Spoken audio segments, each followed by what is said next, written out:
हाय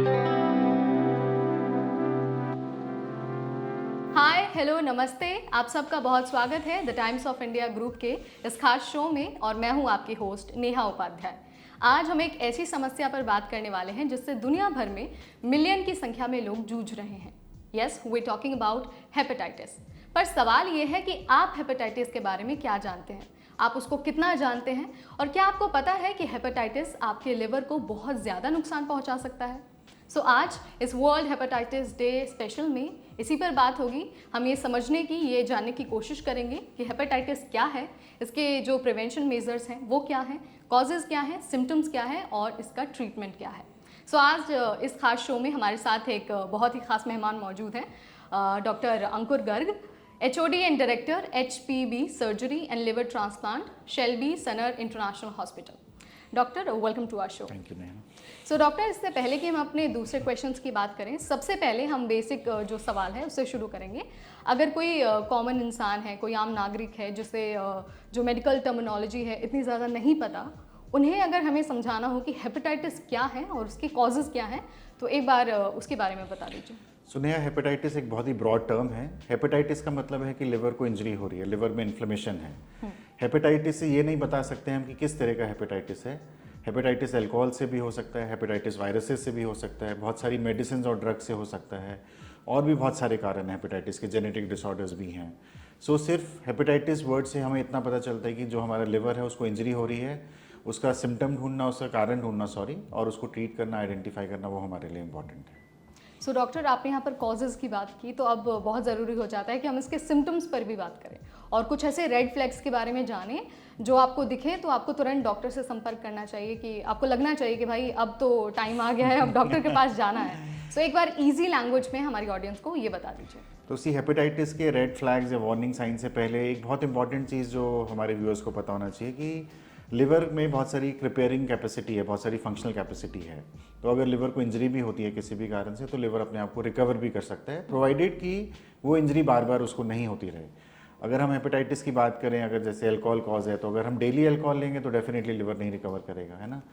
अगर हेपेटाइटिस के सिम्टम्स की बात करें, सो बिकॉज इतनी सारी रिपेयर कैपेसिटी है तो बहुत सारे वार्निंग साइंस कभी कभी होते नहीं हैं, बहुत लेट स्टेजेस तक भी। बट जैसा कि है जनरली पॉपुलेशन में, नॉर्मली फर्स्ट 10-15 ईयर्स में हम सबको एक बार जॉन्डिस हो जाता है, एंड घर वाले झाड़ा भी लगवाते हैं, सब कुछ करते हैं, वो ठीक है, अपने बिलीफ सिस्टम्स हैं। But normal early hepatitis stages में सिम्टम्स हैं, जॉन्डिस होगा तो आइज येलो दिखेंगी या स्किन येलो होगी, खाने का मन नहीं करेगा, वो बहुत क्लासिकल साइन होता है हेपेटाइटिस का, और बहुत सारा नोजिया, वॉमिटिंग की फीलिंग होती है।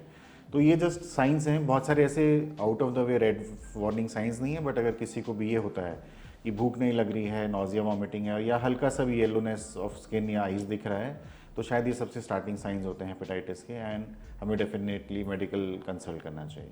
बिल्कुल डॉक्टर, तो मुझे लगता है कि जो हमें देख रहे हैं, हमारी ऑडियंस जो है, उन्हें ये नोट डाउन करके रख लेना चाहिए कि अगर ये सिम्टम्स दिखे तो आपको तुरंत डॉक्टर के पास जाना है। डॉक्टर, हेपेटाइटिस के बारे में जब हम जानने की कोशिश करते हैं तो एक टर्म है इन्फेक्शियस हेपेटाइटिस, वो क्या है और उसे अवॉइड करने के लिए आप कौन कौन से मेजर्स ले सकते हैं? सी, जब हम इन्फेक्शियस हेपेटाइटिस की बात करते हैं तो हम नॉर्मली बात कर रहे हैं कि जो इन्फेक्शन रिलेटेड हेपेटाइटिस है। सो 5 तरह के हेपेटाइटिस वायरसेस होते हैं, hepatitis A, B, C, D and E। ऐसा नहीं है कि सिर्फ यही वायरसेस से इन्फेक्शियस हेपेटाइटिस होता है, और भी बहुत सारी इन्फेक्शन में हमारा लिवर इफेक्ट हो सकता है, जैसे कि टाइफॉइड में, डेंगू में। बट नॉर्मली जब हम इन्फेक्शियस हेपेटाइटिस की बात करते हैं तो हम नॉर्मली हेपेटाइटिस वायरसेस की बात करते हैं। इसमें से अगर हम A और E वायरसेस की बात करें तो वो नॉर्मली फूड बॉर्न या वाटर बॉर्न है। तो नॉर्मली रेनी सीजन्स में या प्रॉपर सैनिटेशन नहीं है या क्लीन फूड नहीं है, तो हेपेटाइटिस A और E इन्फेक्शन हमें हो सकती है। जैसे कि नॉर्मल इन्फेक्शन होती है, गला खराब हो गया, फीवर हो गया, ऐसे ये है, बट इसमें लिवर इफेक्ट होता है, तो लिवर फंक्शंस डिरेंज हो सकते हैं, जॉन्डिस हो सकता है। But more than 99% of the cases में ये सेल्फ लिमिटिंग होती हैं, और 15 से 20 दिन में जनरली पेशेंट्स अपने आप इससे रिकवर हो जाते हैं। बहुत रेयर होता है कि हेपेटाइटिस A या E से रिलेटेड एक्यूट लिवर फेलियर या लिवर ट्रांसप्लांट तक की ज़रूरत पड़ सकती है। और अगर हम बात करें हेपेटाइटिस B या C, ये दोनों भी इन्फेक्शियस हेपेटाइटिस वायरसेस ही हैं, लेकिन ये फूड बॉर्न नहीं है, ये ब्लड बॉर्न है।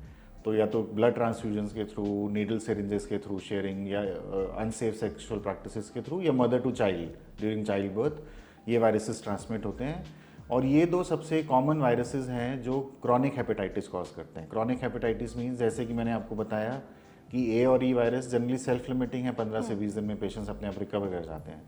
किसी को हेपेटाइटिस बी या सी हो गया तो वो अपने आप रिकवर नहीं करते हैं और वो सालों साल उनकी बॉडी में इन्फेक्शन रहती है और धीरे धीरे धीरे करके over a period of years उनका लिवर डैमेज हो जाता है।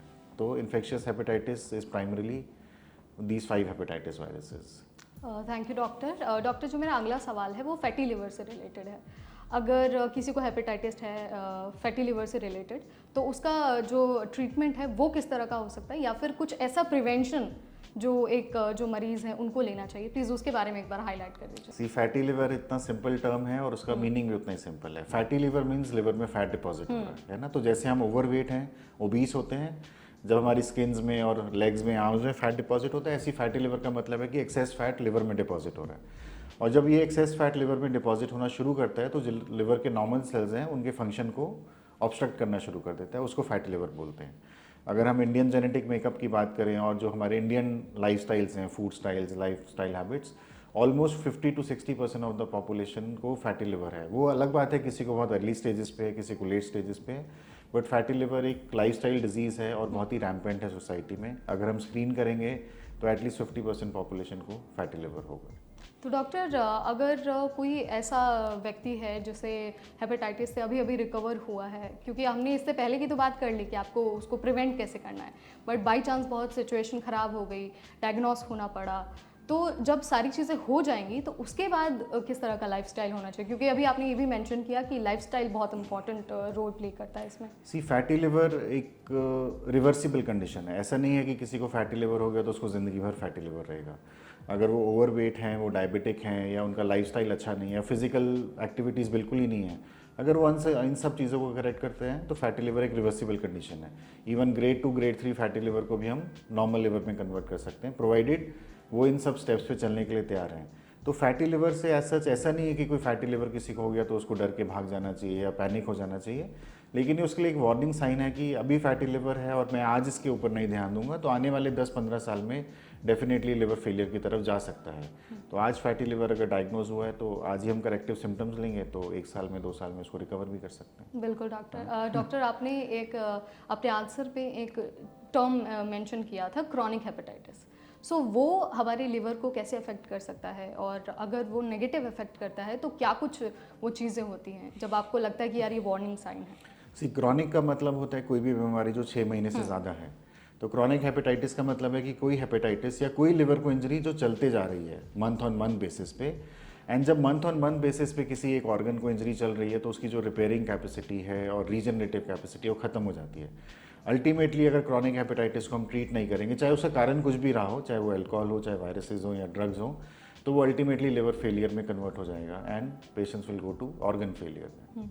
सो अगर हम एक लॉन्ग टर्म कॉम्प्लिकेशन की बात करें तो क्या सिर्फ ये लिवर फेलियर वाला है, या फिर और कुछ चीज़ें भी मतलब इसमें इंक्लूड की जा सकती हैं? सी क्रॉनिक हेपेटाइटिस की अगर हम बात करें तो हाँ, लिवर फेलियर तो लास्ट है कि अच्छा this is the end point है ना। उससे पहले सी कोई भी ऑर्गन ऐसा नहीं होता कि वो एक दिन में फेल हो गया। अगर किसी को क्रॉनिक हेपेटाइटिस है तो वो धीरे धीरे धीरे करके डैमेज होता है। और जैसे कि मैंने आपको पहले भी बताया कि लिवर में बहुत सारा फंक्शनल रिजर्व है, तो जब तक किसी का 70% लिवर डैमेज नहीं होता है उसको शायद कोई सिम्टम्स भी नहीं आते हैं। सो क्रॉनिक हेपेटाइटिस में जैसे जैसे लिवर डैमेज की परसेंटेज बढ़ती चले जाती है, पेशेंट्स को फील होना शुरू हो जाता है कि मेरा मसल मास लॉस हो रहा है, एनर्जी लॉस हो रहा है, या मेरा अब उतना स्टेमिना नहीं बचा है। लिवर फेलियर तो एक फाइनल वार्निंग साइन या फाइनल वार्निंग सिम्टम्स होते हैं। तब तक तो मोस्ट ऑफ द पेशेंट्स या तो ऑलरेडी हॉस्पिटल पहुंच चुके होते हैं या ऑलरेडी किसी ना किसी के फॉलोअप में होते हैं। मतलब जब आपका लीवर फेलियर हो, पूरा एंड सिचुएशन में आ जाए, तब क्या ये जो ट्रांसप्लांट वाला प्रोसेस है उसे अपना सकते हैं? अगर हम एंड स्टेज लिवर फेलियर की बात करें, चाहे वो किसी भी कारण से हो, तो जैसे कि मेडिकल साइंस में अगर किडनी फेलियर है तो हमारे पास डायलिसिस है, किसी के लंग्स नहीं काम कर रहे हैं तो हमारे पास वेंटिलेटर्स हैं, किसी का हार्ट नहीं काम कर रहा है तो हमारे पास बाईपास मशीन्स हैं, एक्मो मशीन्स हैं। अनफॉर्चुनेटली अभी तक मेडिकल साइंस में ऐसी कोई डायलिसिस मशीन या ऐसा कोई मेडिकल एपरेटस नहीं पता है जो लिवर फंक्शंस को रेप्लिकेट कर पाए, बिकॉज लिवर फंक्शंस इतने कॉम्प्लेक्स हैं। सो कोई भी डायलिसिस मशीन नहीं है जो हमारे लिवर फंक्शन को टाइड ओवर कर सकती है, टाइम बाय कर सकती है हमारे लिए। तो एंड स्टेज लिवर फेलियर पे पहुंच गए अगर हम, तो हमारे पास सर्वाइवल और एक नॉर्मल क्वालिटी ऑफ लाइफ की एक ही ऑप्शन बचती है, वो है लिवर ट्रांसप्लांट। ओके, सो ट्रांसप्लांट जब हो जाता है, सर्जरी जब हो जाती है, तो कॉम्प्लिकेशन किस तरह की देखने को मिल सकती हैं, जिससे एक पेशेंट एक तो लाइफ टाइम के लिए जूझ रहा होता है, या फिर हो सकता है कुछ लिमिटेड टाइम के लिए जूझे, but complications are there. So वो कौन सी होती है कॉम्प्लिकेशन? सी अगर हम liver transplant surgery as a procedure की बात करें तो लिवर ट्रांसप्लांट आज की डेट में carries a success rate of 95%। और अगर हम बात करें कि किन पेशेंट्स को लिवर ट्रांसप्लांट चाहिए होता है, अगर हम उनका ट्रांसप्लांट नहीं करते हैं तो what are we looking, we are looking at 0% success rate. तो हमें किस चीज़ में बैलेंस करना है, 0% सक्सेस रेट अच्छा है कि 95% सक्सेस रेट अच्छा है? तो जो कॉम्प्लिकेशंस की भी बात करेंगे तो इसी 5% में है। तो जो 5% लोग हैं, 5 to 8% मैक्सिमम, उन्हीं लोगों में कॉम्प्लिकेशंस आएंगी। Otherwise 92 to 95% people after liver transplant एक near normal quality of life जीते हैं। And I always say that liver transplant is just not a life saving surgery, it is a life modifying surgery.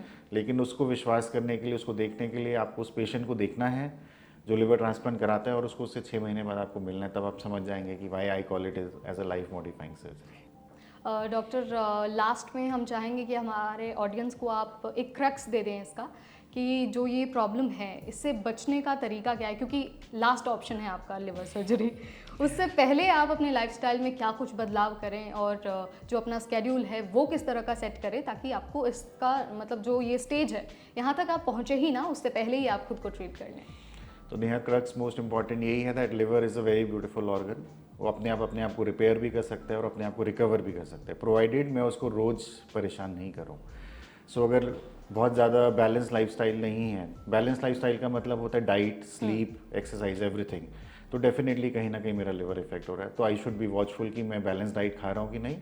Balance diet की definition कोई fixed definition नहीं है, as के according balance diet है।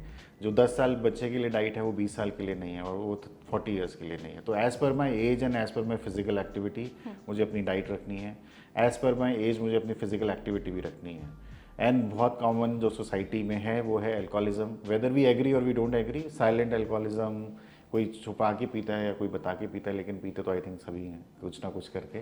सो हमें अपने अल्कोहल इंटेक को, as a doctor मैं ये नहीं एडवाइस कर सकता हूँ कि आपको अल्कोहल लेना चाहिए, but yes as a social drinking अगर आप बात करें तो जब तक अगर हम उसको सोशल ड्रिंकिंग पे ही रखेंगे कि only if there is a celebration, if there is a occasion, हम तभी ले रहे हैं और एक लिमिटेड अमाउंट में ले रहे हैं, I think it is acceptable and people can lead a normal life.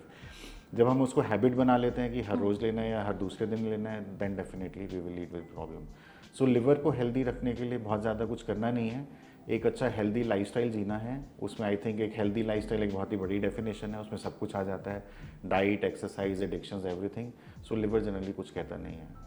So thank you so much doctor. मुझे लगता है कि जो हमारी ऑडियंस के मन में जो भी सवाल थे या फिर कुछ भी जो डाउट था रिलेटेड टू हेपेटाइटिस और लिवर हेल्थ, उन सब के आंसर्स उनको मिल गए होंगे। और मुझे लगता है कि ये जो आपने लाइफस्टाइल चेंजेस बताए हैं वो इसको अपनी रियल लाइफ में भी अडॉप्ट करेंगे और इसको फॉलो करने की कोशिश भी करेंगे। Thank you. सो देखा आपने, डॉक्टर ने कितनी आसानी से और कितने आसान भाषा में सारी चीज़ों को हमें समझाया, हमें बताया कि हेपेटाइटिस क्या है, उसके सिम्टम्स क्या हैं, कॉजेज़ क्या हैं और साथ ही उसका जो ट्रीटमेंट है वो क्या हो सकता है। अगर आपको ये वीडियो पसंद आया तो ऐसे और वीडियोज़ के लिए stay tune to the Times of India group.